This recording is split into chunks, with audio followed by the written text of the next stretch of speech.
Good morning from beautiful Meydan Racecourse. Welcome along to Dubai World Cup Daybreak Day 2, and it is an absolute privilege to be here and bring you lots of action live and recorded from earlier this morning of the horses on the track as they prepare for this weekend's brilliant Dubai World Cup fixture. A couple of guests to help me along this morning, starting with Cassie Fahy, who's now based here in the UAE and is a familiar face to your screens. Welcome back. It's such an exciting week, isn't it? Good morning, Laura. It certainly is, and I can't believe it's day 2 already. It sort of feels as though the build-up always takes such a long time, and then it's here, and then we're into day 2. I must admit, the alarm clock went off very early this morning. I felt like I'd been asleep for 5 minutes, but it's okay getting up when it's Dubai World Cup week nice and early, isn't it? It is. It's great fun. The horse is on the track from around 3, 4 o'clock in the morning some days this week. Andrew Hawkins, I'm sure, will be here at that time to cover them. He is very dedicated. Welcome back. How many World Cups for you now? I think it's 8 or 9. We were trying to figure it out, but my first one was 2012, so it's been 13 years and quite a few there, a couple COVID misses as well, but really great to be here. It's such an electric atmosphere. You can just feel in the air that people are really excited for this year's Dubai World Cup, especially with a couple of really big names like Forever Young and Romantic Warrior here in some of the big races.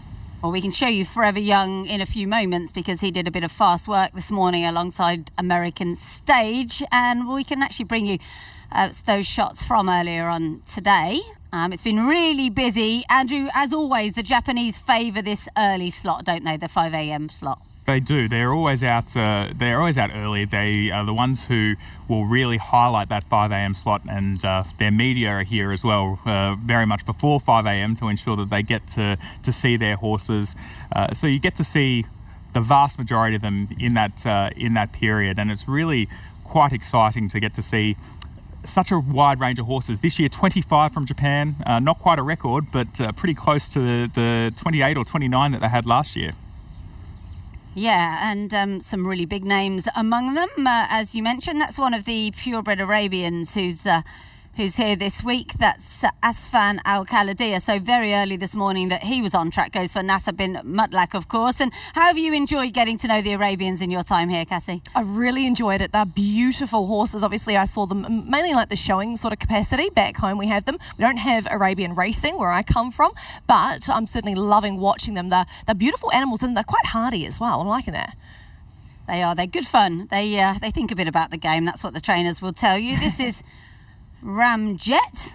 And Andrew, what's interesting about the Japanese is the length of time they spend on the track. They'll warm up for maybe 5-10 minutes, do a couple of circuits, and then a long cool down. That's right. They really do spend a lot of time out. See Liberty Island there. Great to see her back.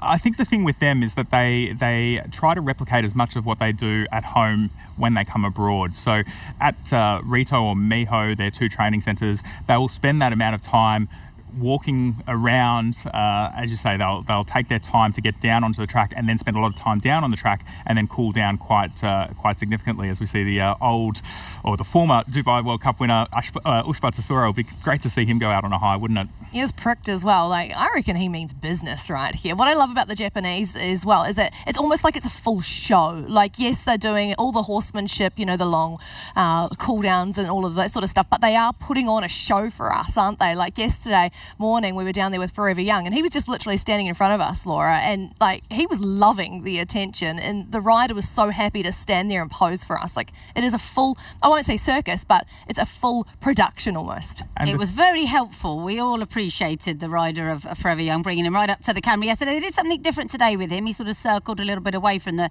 media once he'd completed his work. That's Don in the Mood, Japanese contender in the UAE Derby, which is a fascinating race. It really is, and we'll take a closer look at some of the races later on, including the Gold Cup. That's one that we're going to focus on a little bit today. Are there any horses so far, Andrew? I know you've been here 2 days that have really caught your eye. Well, look, I think American Stage is probably the one that's really caught the eye. He's obviously been here for a bit of time, and it's definitely not the usual to see a Northern Hemisphere 3-year-old going around in the Golden Shaheen, but he looks outstanding. He worked very well alongside Forever Young this morning. I'm sure we'll see it as we see Forever Young coming out this morning. It really is, going to what Cassie said, it is really a show. You just see the Yahagi red and white, the straps, it's really a production, and that's become something we've become very familiar with through the likes of Panther Lasser since he's been travelling horses, Yahagi, also the likes of Liz Gracieux as well. So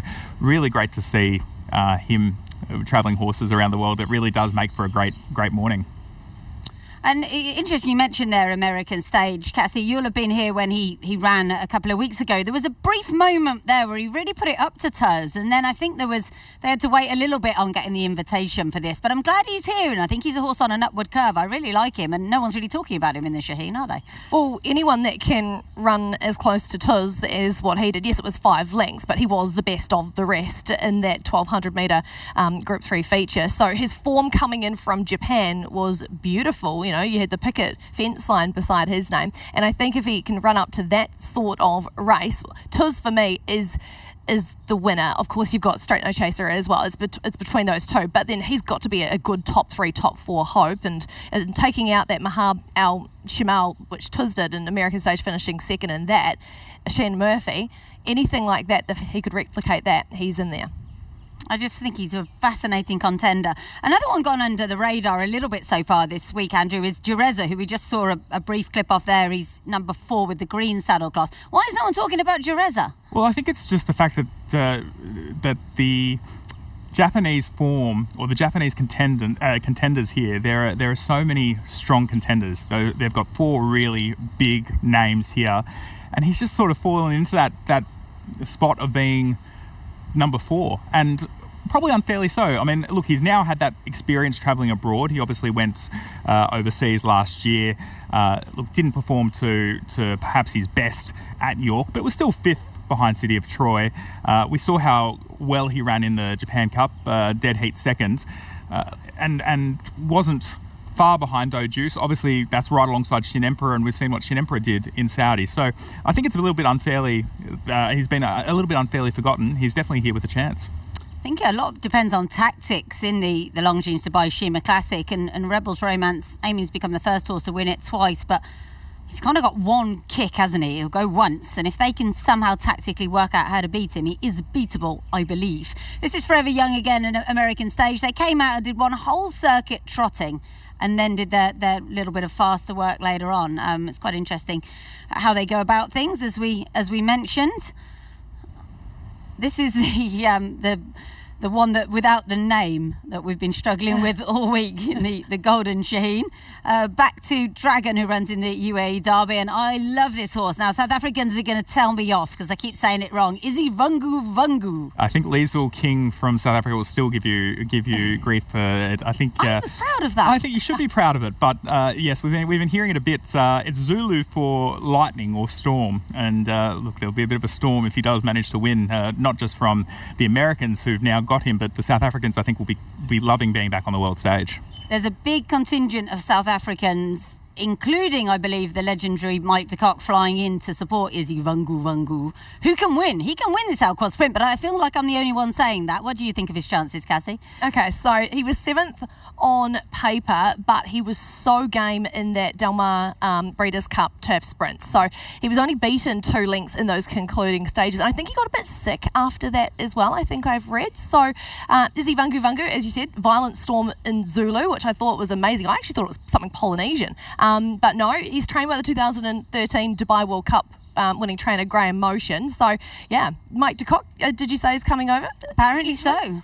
Brilliant. What an entourage. He's not a man to miss a party, isn't Mike? This is Little Vic, owned by the former baseball star Victor Martinez, who I believe will also be heading to Dubai this week. And this is Remake. I'm getting quite fond of Remake. He sort of deserves a Shaheen, doesn't he? He's been going around for years, it feels like. He's been here he's been at every dance. We've seen him in Korea a couple of times, but I think what's most interesting there is Frankie Dettori taking the ride. It's not often you see Frankie Dettori riding for the Japanese, but so he is aboard Remake.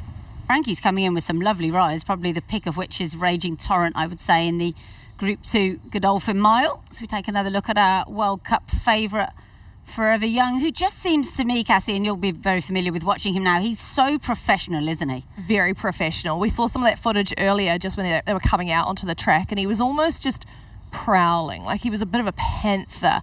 And then he just looked so nice and relaxed there. He had that low head carriage. He just looked like he was just happy to be there.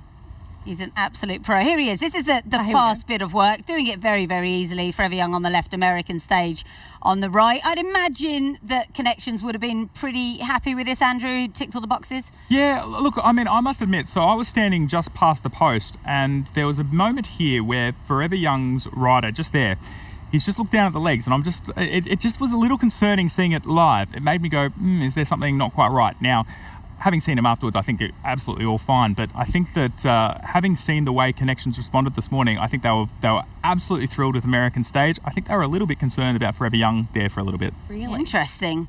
Tuz did something similar yesterday. I thought you saw his gallop live on this programme, but he sort of almost jinked when he got to the bend for me. This, I think, is Il Miracolo. Who's got a really interesting profile. He hasn't run since September, but Connections tell me that he's very effective fresh, so they are pretty confident he'll run really well. So he's giving his work rider a little bit to think about there. Looks very flashy there with the Sano, of course, trains him. Another look at Forever Young, your Dubai World Cup favourite, and Shin Forever there lines up in the UAE Derby. Well, let's head back down to the track and Michael Adolphson, who's chatting to some big race connections. We have a lot of world-class jockeys who are here for the World Cup, and obviously Danny Tudhope, we've had the joy of having him all season. He's got 3 live rides with some each-way chances in there. Epic Poet especially, Danny, is a horse that obviously going into the Gold Cup ran a big race in Saudi. Can you reflect on that run for him? Yeah, it was a cracking run in Saudi. You know, he's probably a bit unlucky as well that day. I think if it had got a clear shot at it, he maybe would have won, you know. But yeah, look, he's had a good season out here as well. He's been solid. So, you know, I think he's fresh and well, and he'll go into this race with a good chance. Speaking of solid seasons, you've had a really solid season. Real quick, just talk about how it's been. I mean, and obviously you've won some nice races. You've had some nice horses. Yeah, it's gone really well, you know, better than I thought, really. And obviously my first whole season over here, I wasn't sure what to expect, but obviously being with Saba, it has been fantastic. You know, he's had a great season, so it helps when you're with a good trainer. You know, he's had you know, like I say, he's had a cracking season. He's had plenty of winners, and yeah, we've done well together. So it's gone great. And it's a nice balance to have like the locals who are supporting you, and then when the northern trainers come in, like Carl Burke, etc., and O'Mara, they really support you. Carl has Holloway Boy going into the turf. It's a big step up for him, but he did run well. Yeah, again, he's been solid as well out here this season. You know, I think he's been placed every run, and yeah, it's a tough race. It's a tough race, but you know, I think we're hoping to, you know, pick up some prize money. He's done that. He's a type of horse that can do so. You know, he's a type of horse that could run well into a nice place behind these lot. Again, you know, like you say, he's going to have to step up, but he needs a career best really. But he deserves his chance in here, and yeah, it's a good ride to have. And you've been riding him for a few years now. It seems like these conditions here, whether it's the turn, the banks of the turns, the easygoing layout of the track, or the fast ground, it just suits him. Yeah, he's a talented horse. He's not the easiest horse to win with. You know, he only won 3 times in his career or something. But you know, yeah, I won on him first time out as a 2-year-old. Like I say, he's been such a talented horse. So yeah, bringing him out here was a great choice from Carl and the team. You know, he's picked up some good prize money along the way. So yeah, fingers crossed he can get some more. And speaking of picking up, you picked up a nice Arabian. Canal de Faust was second in the round 2 Group 1 race. Goes in, you know, he likes the track. Yeah, again, he's run some good races and similar, you know, races like this. Nice ride to have. But yeah, again, I think he's going to have to, you know, be at his best to win that. But a good ride to have again. Well, we're going to wish you the best of luck as always, and hopefully we'll be talking to you after the races. Okay, thank you. Okay. Danny Tudhope, world-class jockey, as Mikey said there, and he's had a tremendous season here in Dubai. Him and Sylvester de Souza kind of have the rides between them for Masaber Al-Maheri, who's doing incredibly well himself, sitting second in the championship at this stage. And as we heard there, Andrew, he's got some interesting rides. Epic Poet is a horse who seems to be improving still. Ran a great race last time in Saudi, and he's just got a sneaky chance there in that Gold Cup. He really should have won that race in Saudi, the Red Sea Turf Handicap. Very unlucky. Byzantine Dream just got that run on him. But you'd think that if he's able to reproduce that form, we obviously saw Saudi to Dubai work last year for Tower of London. If that happens again this year, you'd think that he's the right improving type, and he could be the type who walks away with the Dubai Gold Cup. Yeah, he could be. David O'Meara, a very astute trainer. And Cassie, you've been based here in the UAE, I think, a couple of years, and away from the World Cup week. Fascinating battles going on in the championship at the moment. Musaba Al-Mahiri, as I mentioned, one behind Michael Costa, who you'll be very familiar with, I'm sure. Who are you rooting for in that particular race? Yeah, well, I must admit, of course, Michael Costa, he's from Down Under. Where we used to work together, and he's a lovely guy as well. And he's almost had, I was talking to him and he said it almost puts like a marker on your back, because he's led for most of the season. Then he was overtaken by Musaba, and I think he's still on top, and I think he's going to go in one or two clear. Michael's one ahead at the moment. He's one ahead, is he? Okay, so one ahead. And I hope he's going to pick something up on Dubai World Cup night, because otherwise it's going to be a little bit too close for my liking. I thought it was game, set, match. But then Musaba Al-Mahiri swept up. Yeah, and Michael doesn't have any Arabians. Musaba does. A couple of meetings to go after the Dubai World Cups, all to play for in the UAE Championships. Well, in around about 10 minutes, we will have some horses on the track for you. They're on a break at the moment. But in the meantime, let's have a look back at some Dubai World Cup memories. Royal Trade Shadowfied with base load to go. 2.5 scalp top. Royal Trade back to angle station and sit the field. Game to the 2-6 and left to go. See me the tails round this. Then Simmons straight. Is streak for Cinema. Second third. Just ready to run. There the bye. Showed the home clear Holiday. Moves aside. Best on the followed the foot and then you know, but it's valid. Holiday backing up. There in front. Giving is low. And Moon was superb to the bye. Moon is Holiday second third. And they're right to buy World Cup. And indeed, Bluff in to turn the big money. 100 metres to go, and the Tadaduro outside of Dancer. Pleasantly put down the Christmas stride. 50 metres. The whips the crack. A pound. Pleasantly put head in front. Cracks Barrow. Perfect drive. Perfect beat Barrow. 3 the starter hits the butt. 2.5 never followed. Boy Nation dropped out of the field. And arm takes for the Madallac. The fence is just Nation runner. Unleashed as they turn. Is it made? And 50 shot to the length of the knee. Jockey and is it made? Garland, Ray Fernudo, kind of Tornation, then.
Well, we've all got a favourite Dubai World Cup.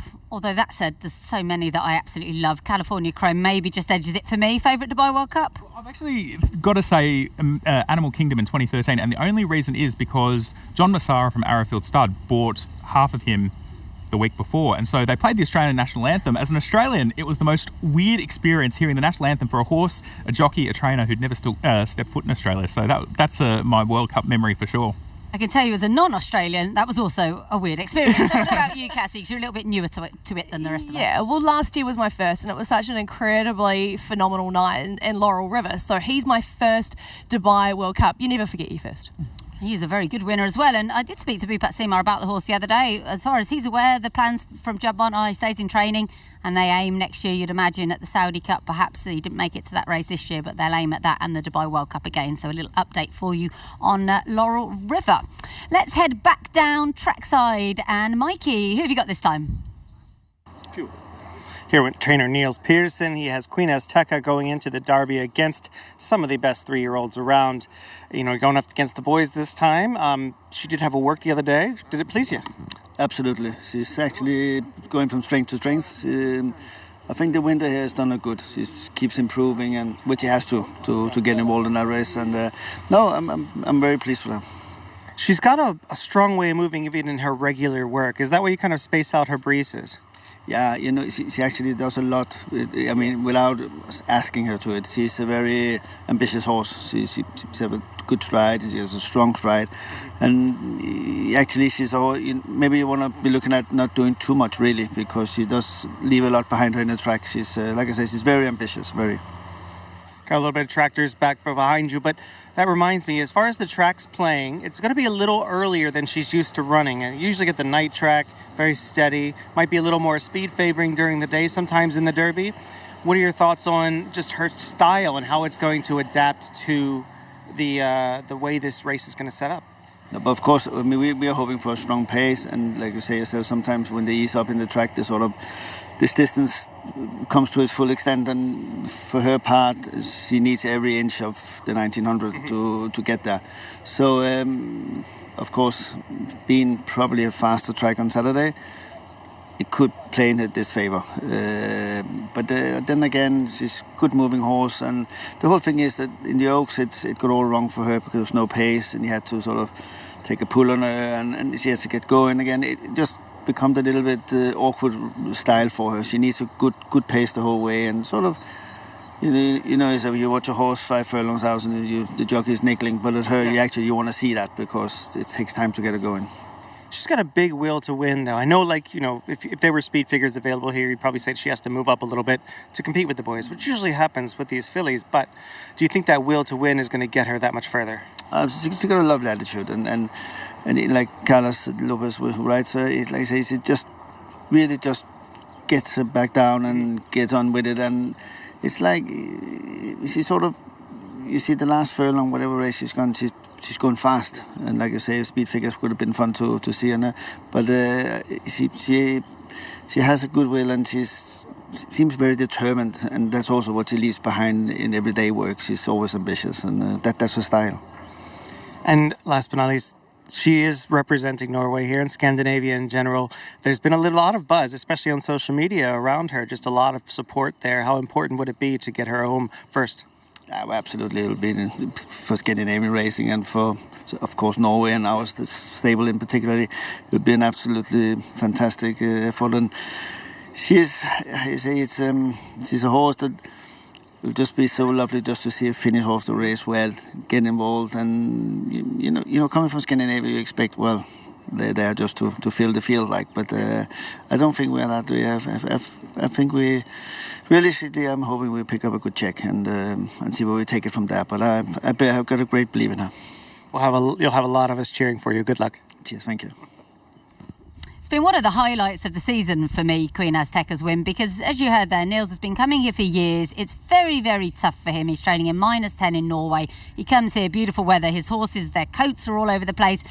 They don't know what's going on. He's done it differently this year. He spent a lot of money. He's taken out a local licence. It's paid off, Cassie, and it's fantastic that Queen Azteca is here taking on the boys in the Derby. Oh, I love a good filly up against the boys story, I really do. And I actually had a 3-year-old filly who unfortunately was chasing her for all of the races, but she's the best filly in the land, gets her shot against the boys. It does come down to that age-old question, does a good filly beat a good colt, or does the good colt always sort of win? I think it's going to be tough for her, but it's a remarkable story, and I think you're going to touch on something. It's a very international story. It's very much a very international story, Cassie. It's just great to see this culmination, which is so emblematic of the World Cup. You know, the fact that she was bred in the US, she was sold through an English breeze up sale.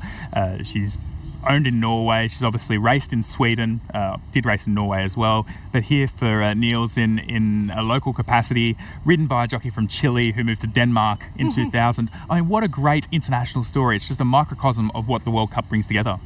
Yeah, it is, and I really wish them all the best of luck. Niels is nothing if not realistic. A nice check is what he said he's hoping to pick up with Queen Azteca. Just a couple of minutes now until we will hopefully see Romantic Warrior on the track under James McDonald. And I think there's a lot going on in Australia at the moment, Andrew, but James was never not going to be here for this. No, that's right. So I wrote for Idle Horse during the week about James McDonald's decision to come over here, and he said it was just something very special. It was always going to take him away from Australia at this time of year. It is a very busy time of year in Sydney, probably the busiest continuous time of year with the championships. As you know, Cassie, it is a real focal point. But Romantic Warrior, he's stuck solid with Romantic Warrior through thick and thin, and it did mean that he had to give up Group 1 rides today because there was a rescheduled meeting from Saturday which he was meant to ride at. So he gave up some very nice rides there at Rose Hill, but again, it's Romantic Warrior, why wouldn't you? And we're expecting Romantic Warrior to gallop on his own this morning. Do we know the plans? Not entirely sure. I wouldn't be surprised if Romantic Charm is out with him. Romantic Charm has been his constant companion throughout. When he has galloped abroad, I've seen him in Melbourne when he's obviously been there for the Cox Plate.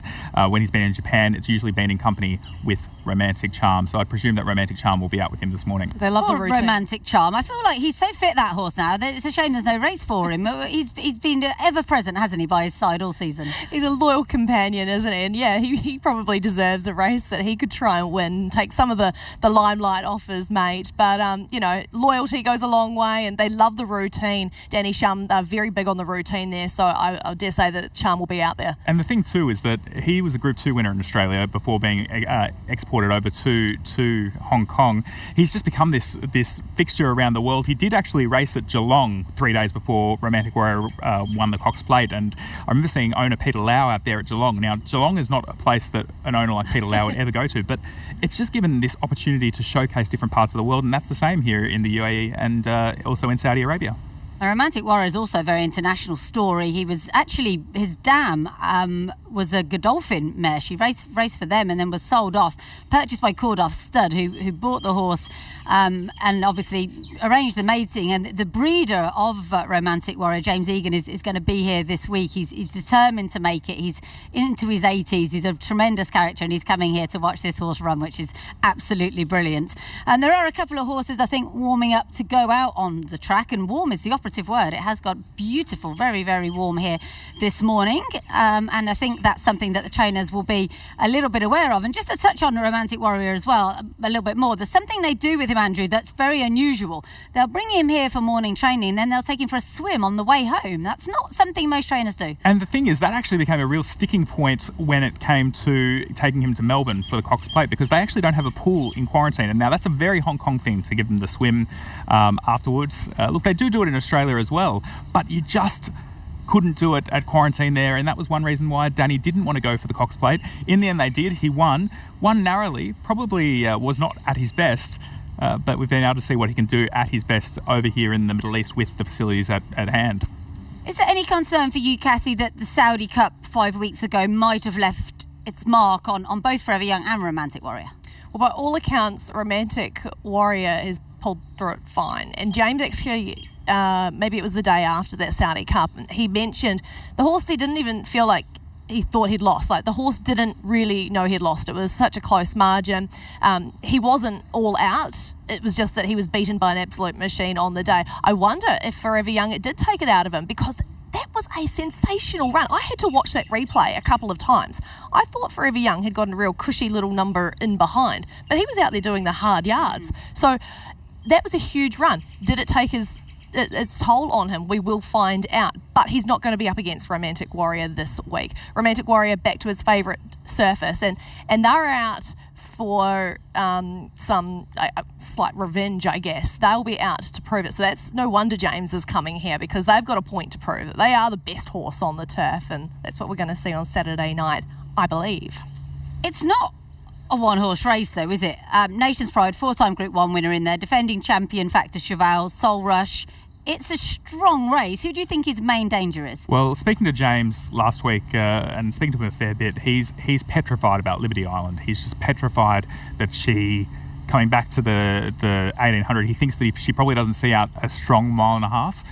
She did against the fillies, but against the older competition, not so much. He thinks that fresh at the 9 furlongs, he's worried about what she can do. I mean, we saw last year, probably bought unstuck in the Shima Classic by the tactics. Rebels Romance and Shariar were able to get away. Obviously, this year there'll be no loafing around. You've got a horse in there, Meisho Tabaru, who will go out hard. It was looking like even more so with Point Linus in there, but obviously he's been withdrawn. So there should be no loafing around. We saw what Romantic Warrior did with Pace on in the Jebel Hatter. And so if that happens again, they're going to have a tough time beating him. Yeah, I agree. I just think we're perhaps not looking closely enough into his rivals a little bit. And Liberty Island, I agree, very, very interesting. She got close enough to him before, could still be improving. Absolutely fascinating race. That is the Dubai Turf. We're going to take a little look at the Dubai Gold Cup for you as well, as I mentioned. And a member of the notes team this week is Scott Burton, who's based in France for the Racing Post. He tells me that Double Major will not be beaten in this race, and I have to say he's got me convinced to some extent. Well, Scott doesn't normally declare one like that, so that's actually saying something that he's very confident. And Double Major, you can understand where the confidence is coming from. His form's been pretty good and looked very good last time out.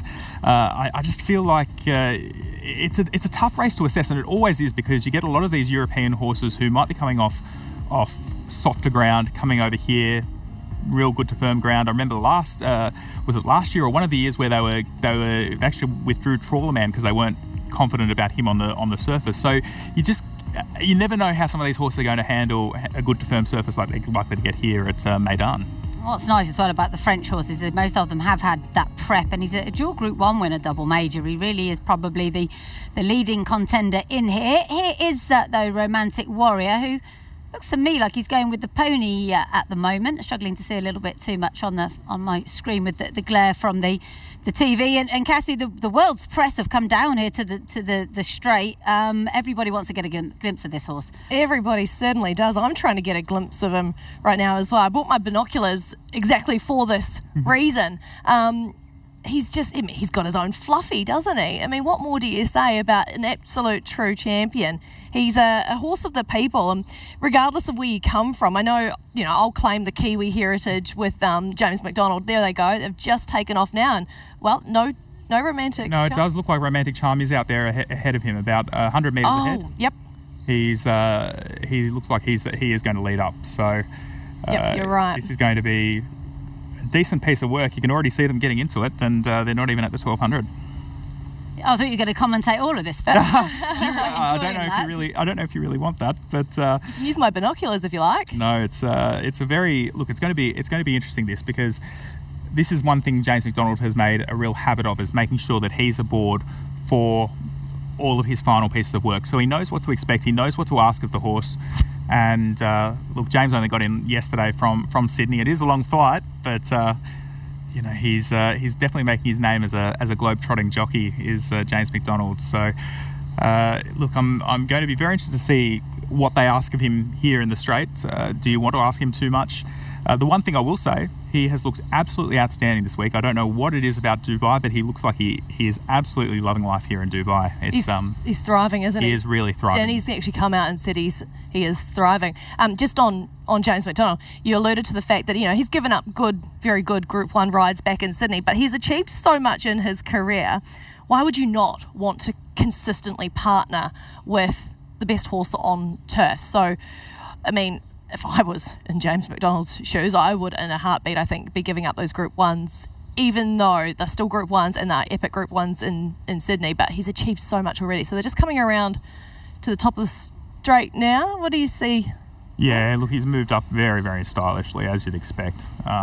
Really put Romantic Charm right behind him, and he's just absolutely coasting, really. It's a very easy piece of work, but it's a very sharp piece of work. He's really putting up a margin on Romantic Charm. It's a lovely little exhibition piece, isn't it? It is, and look, it's not like he's being asked to break the clock, but he just looks like he's doing everything as you'd hope, and he's really, wow, he's put up an easy 100 metres on Romantic Charm. So I think James McDonald will be very, very, very happy with that.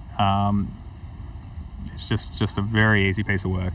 I mean, the thing with James as well is he's obviously got the ride on Via Sistina, who at the moment is also performing to a high level over in Australia, and he's been lucky enough to get to the point where he's got a bit of programming power, so he's been able to ensure that apart from Via Sistina's first up run, they haven't clashed, and so he's been able to make sure that he's here to ride Romantic Warrior on April 5 and then back to ride Via Sistina on April 12.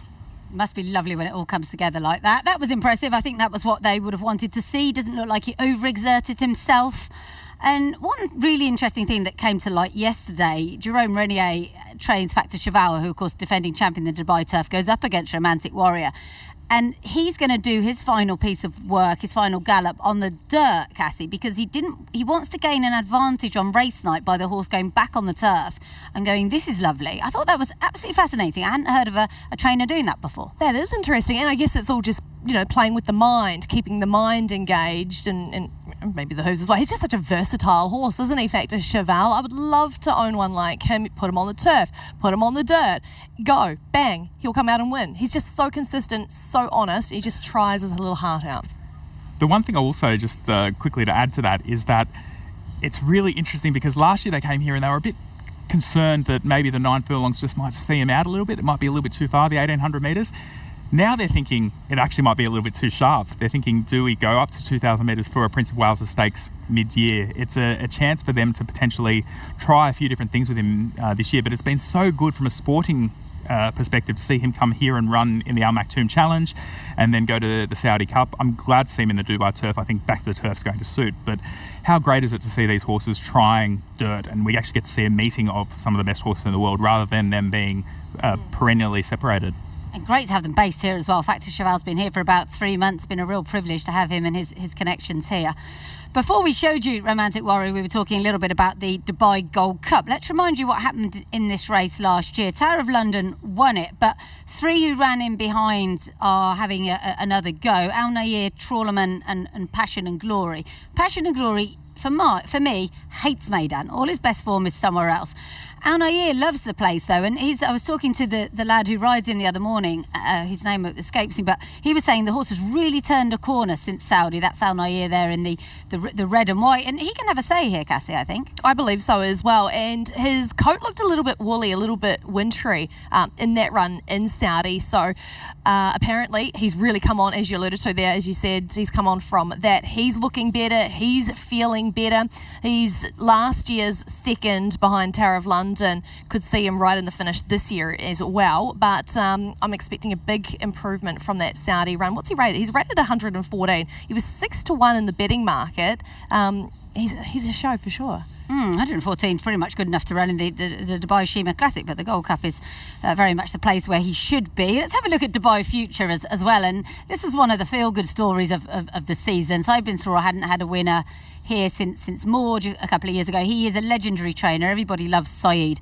Dubai Future, Andrew, is a remarkable horse. He's won at Royal Ascot. He's won a Bahrain Trophy. He pops up after a long old break. He's older than you are, and he goes and wins. And I believe he can have a massive, massive shout in this race. To be fair, it's not easy or not difficult to be older than I am. So no, that's for sure. But look, it was so good to see him come back and do this. As you say, he had that long break.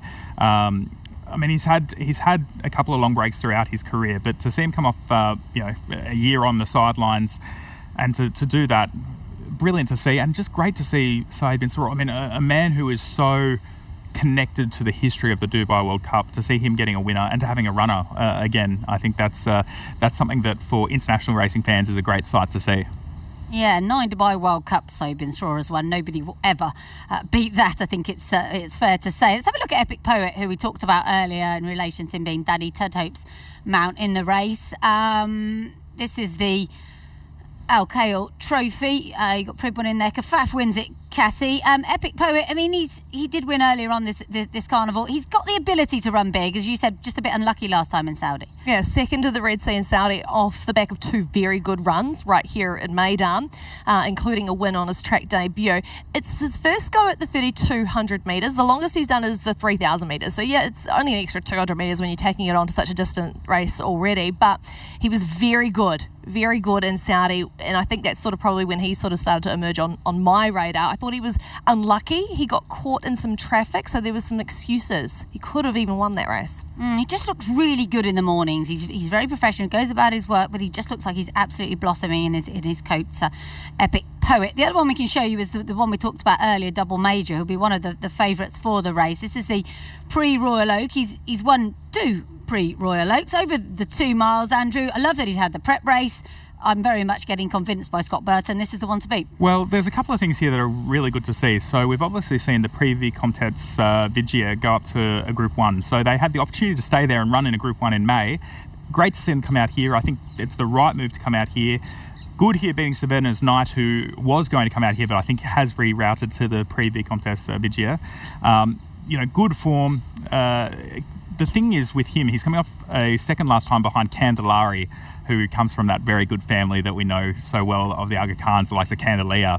I think that Candellari might be the best rising stayer in the world at the moment. I think he's a really nice young stayer. So Double Major coming in with that form, that is really exciting. And look, he's got all the tools to be able to feature here. I think good to firm ground's really good for him. He's just so honest. I mean, the only time he's really disappointed was on wet ground behind Kyprios, and look, getting beaten behind a long way behind Kyprios really isn't too shabby when you see some of the horses that Kyprios has beaten by many lengths. Yeah, good to see Kyprios still in training for this year. He'll be plying his trade over in Europe. Let's see if we can bring you some pictures from the track, because it's very, very busy. This is now the second international slot. Gets underway around 7:05. They have about half an hour to come out, and there's plenty of them in action on the dirt. We've got a little bit of glare, as I mentioned earlier, on our screen, so it's a bit hard for us to see who some of these are, but it's always very interesting, the approach, Andrew. The Japanese pretty much all come at 5. The Europeans, they like a bit more time in bed, I think, come a bit later. They favour this 7 o'clock slot. Yeah, and I think a lot of it comes down to as well what they're used to back home, and trying not to change too much. Obviously, might be reading a little bit too much into it, but you think about things like jet lag and getting things going there. The Japanese coming back in time, back a few hours, it just means that it's more used to the time that they'd be working back at home. The Europeans, same sort of thing, they're coming forward in time, and traditionally work later as well anyway. So I think that's, I think that there's a number of factors there, but that's what makes bringing all these horses to the one place so interesting, because you get all these ranges of approaches. I remember someone saying to me yesterday morning that you see the Japanese working here and they build up throughout the week. You'd never see the English doing laps here like you do see the Japanese. So it's different approaches, and we know that different approaches work for different horses, but it is definitely something that's fascinating about the week. And I think that's the key point, isn't it? Because the Japanese are out on the track for so long, it makes sense for them to take advantage of the cooler mornings. Certainly, I think that was Heart of Honour. We were just looking at, contender in the UAE Derby. Got a little grey here. I can't see who that is at the moment. It's quite hard to pick up the saddle cloths from where we are. Anything caught your eye of these Europeans that we've been seeing at 7 o'clock any morning, Cassie? Oh, well, actually, not of the Europeans, but I just want to mention real quickly, because I did write this one down. Shin Forever. He is so stunning. So I know he's one of the Japanese ones, but his wall eye is absolutely beautiful. So I wanted to get that one in there. Of the Europeans, I haven't seen too much of them because I've been running up here and I'm trying to look through my binoculars, and my binoculars aren't that good actually to pick up. That was Visha Green there, who goes in the Kahela Classic, the Arabian race for Jean-Francois Bernard. That was the grey that we just had a look at. That's looks, can't quite see who that is in the yellow. I think that's Lucy Botti on the right there, on Homo Diaz, who's a horse who came through the carnival that she's sort of using as a bit of a lead horse at the moment, which presumably makes that Javelotto in behind. It does look like Javelotto, yeah. Yep, there he is. Wonderful horse. His Hong Kong Vase win a surprise? Yes and no. It was a surprise because it was a step up, but also he'd been tried so often at a mile and 6 and 2 miles that seeing him come back to the mile and 4, the mile and a half, he really just seemed to be electric at it. And I think they might have found the key to him. I think 2,400 metres is the key, and I think that the way he quickened there, look, I think the Hong Kong bars was weaker than a lot of the other form lines this year, but that was a very, very strong win. It was fantastic for the whole team. The horse in front there is a Moroccan-bred recipient foal who came through the carnival and is being used as a lead horse for Fort Payne, who was the horse that you saw there in behind. And the Nicola Colliery story is remarkable, isn't it? They seem more adept than most at switching horses from turf to dirt. They've got King Gold and Fort Payne in the mile, and seemingly they go on dirt, they find a few lengths. And looking at the mile and the pace in that race, King Gold, with his finishing kick, could be interesting. Well, I mean, to have a defeat of Laurel River on your CV is as good a form as any in that race. Look, I mean, you've got horses like Raging Torrent coming here as Grade 1 winners, but I love the King Gold story. A surprise Group 1 winner over in France. Great to see him be able to do it here. Obviously not at Group 1 level, but to win the firebreak as he did, it was electrifying. And I just really hope to see them celebrating, because there are a few that can celebrate, like Nicholas and Marine. They're such characters.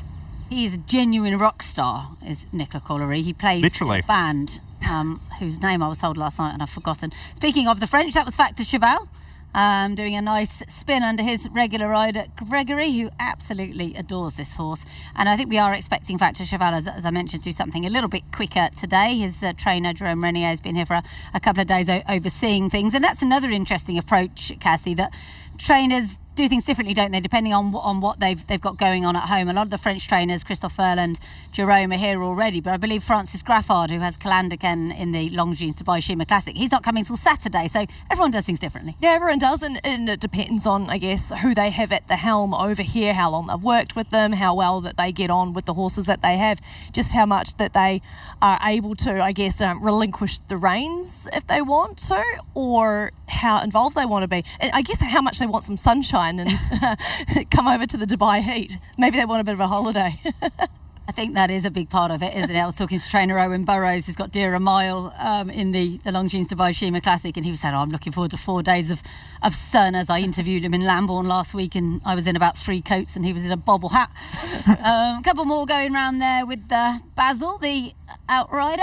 So a little bit hard for us to see the saddlecloths from where we are up here on the beautiful Meydan Hotel balcony. This is the place to stay this week. I'm not here. Of course you're not. People are staying here. Yeah. This is you're important, but important enough to stay here, maybe not. But it is an amazing hotel. Been lucky enough to stay here a few times. Got to watch a couple of races from the Infinity Pool, and it is a real special place to be. Anytime there's a race meeting here, and if you haven't done it, it is definitely worth coming here to Dubai just for a regular meeting and just coming here and experiencing the Meydan Hotel. Spectacular, just to open up your curtains and all rooms face out onto the track, and you get the track work right in front of you. On a huge screen. It is absolutely wonderful. And on your key card, you get a Dubai World Cup winner. You do, that's right. I'm trying to build up the whole set, although I had Laurel River on my key card, and it was taken from me by none other than Tiger Shea, the horse's jockey. I must admit, last time I was staying here, I got Ushba Tesoro and sent a photo to Kate Hunter, who's travelling with the Japanese and has been for a number of years, and she sent me a photo back of showing the photo to Ushba Tesoro. So I thought, okay, that's pretty cool. That's a way to do it. That's sweet. Nobody loves her horses more than Kate Hunter. She's an amazing rapport with the Japanese horses, and she's extremely helpful as a liaison as well with the media. There's another look at the Botti team. Javelotto, I say, Lucy, who's very involved with the training of this horse, has had the Shima Classic in her mind for about a year. As you said, Andrew, he's running 2 Gold Cups, but she said, I want to run him in the Shima Classic, and now it's worked out for them. And Akeem Murphy will be riding this horse on the big night, which is great. I think he's quite important to him. And the way in which Javelotto's changed over the years fascinates me, Cassie, because he used to be a really free sweater. He'd be in a right state in the mornings. Now he's calm, he's professional, he's really matured. So you actually did a really good interview that I watched yesterday on him. So I like that they're trying something different. Obviously he's maturing, but he's had a bit of bad luck. So I wonder if they're not going to go in the Gold Cup because of the rains. Yeah, that was mad. The reins, as I understand it, most reins, there's a buckle at the end that joins them together, and that came undone. Just fell apart, right? And I don't think it affected the horse's performance, but obviously the stewards had a close look. But yeah, a bit unlucky last year in the Gold Cup to lose his reins. Still ran a great race in it, though, of course. I can't quite see who those are. It looks like 5 yellow, which makes it Ghostwriter for Clive Cox. A talented horse, Andrew, on his day, Ghostwriter. He is, and obviously we now get to see him going from 3 to 4. We get to see see how he progresses. But it's going to be great to see whether he can make that step up. That's always a challenge. But I always thought he was one of the ones who was capable of taking that next step. So hopefully he does. This is the French contingent, who tend to go out in the mornings in a bit of a string, as you can see there. Arabians and thoroughbreds all together, Cassie. Just another way in which people do things differently. The French like to stick together. They're not too fussed if their Arabians go around with their thoroughbreds, which I think is rather lovely. I doubt the horses really know if they're a thoroughbred or Arabian. Don't they all hail back, eventually? So to the same great-great-great-great-great-grandfather.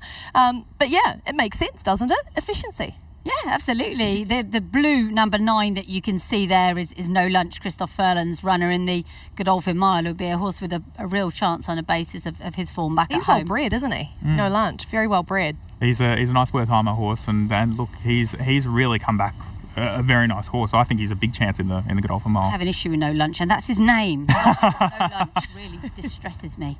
I want to know how he got it.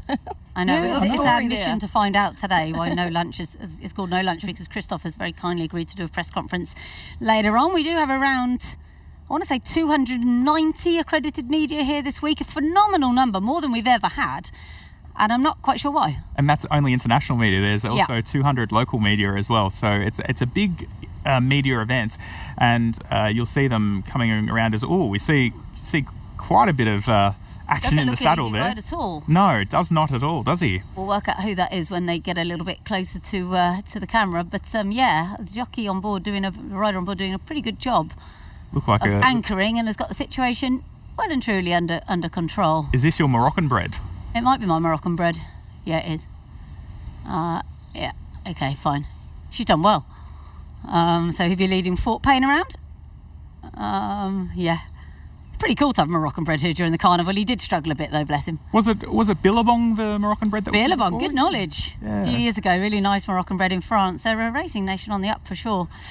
Fort Payne, fascinating contender. Dylan Brown McMonagle rides him in the big race on Saturday. Again, just struggling to pick some of these up for you, and is this unfortunately can't quite see with the light on the screen. Yeah, so no, I was going to say it looked like it could have been continuous, but I'm not sure if it was. A bit tricky to see, unfortunately, from where we are, and especially now that the I think it's Ghostwriter again. Is it number? It's number 8. Yes. And then I think it's 5 and Ghostwriter if behind. it's 8 with the yellow saddle No, cloth. it's 8. Here it is. 8 with. It is continuous. Continuous. It's continuous. Okay, fascinating contender, continuous. So he's a St Ledger winner. He's got loads and loads of form. He's the only runner here for Aidan O'Brien, Cassie, which means you have to respect him, because Aidan doesn't tend to send them just for the fun of it. Absolutely. So he might be low on numbers, but I think he's still high on quality. And I actually had continuous for mine as my top pick in the race. What do they say? Fast horses win the Guineas, lucky horses win the Derby, the best win the St Ledger. And this is what we're watching Interesting. here. I hadn't heard that before. I didn't make that up, I swear. I've read it somewhere. have to go and Google that now. I like that, actually. St Ledger win. And I'm very rarely confident in my selections, but I thought he was a certainty on this day. Now, what concerns me about continuous, Andrew, is in Saudi, he ran for me like a horse that did not want to be there. No. Maybe we all have bad days. Maybe he just thought, I don't like this. And maybe on Saturday he'll think, I do like this. Well, but he did look happy. I think that's going to be interesting to see him this week, just to see how he's come through that Saudi run, because obviously for them they go back to Ireland and then come back out here, so it's changing climates, it's changing environments. I do know that a number of trainers say that their horses prefer the environment here in Dubai to Saudi Arabia, just a different environment, different track to train on. So look, we'll see how he comes through the week, but I think that's going to be really key to seeing how he goes. But look, we saw Aidan O'Brien win the race last year with Tower of London, coming off that Saudi win. Continuous, obviously, having to improve, but there's no reason he can't. No, he's certainly got the class. Let's head back down to Mikey. Who are you speaking to this time? Here with Jamie Osborne, who is going to go into the UAE Derby with a horse that we are very familiar with in Heart of Honor. He was out here just now. I know we did a little bit of work earlier this week with the blinkers on. First of all, how's he doing? He looks fantastic. Obviously, this is the first time I've seen him for a few weeks, and I think he looks great. Yeah. I wasn't convinced going into the Al Bastakir that we had him just as good as he can be, and I think that showed itself. But I'd say, looking at him today, I don't think he's ever looked better in the time that he's been here in Dubai. That piece of headgear he had on in the breeze earlier this week, is he going to keep that on in the race? He is, yeah. Look, he's just got a little bit lazy. He hasn't been great through that first couple of furlongs of a race, and I think it'll just sharpen him up a little bit. We're not going to change his style completely, but I think it'll just maybe help him just travel that little bit stronger through the race. And we're 9 horses. Usually we're looking at 16 in the race in a big, messy race. How do you feel about looking at the pace scenario and the smaller field?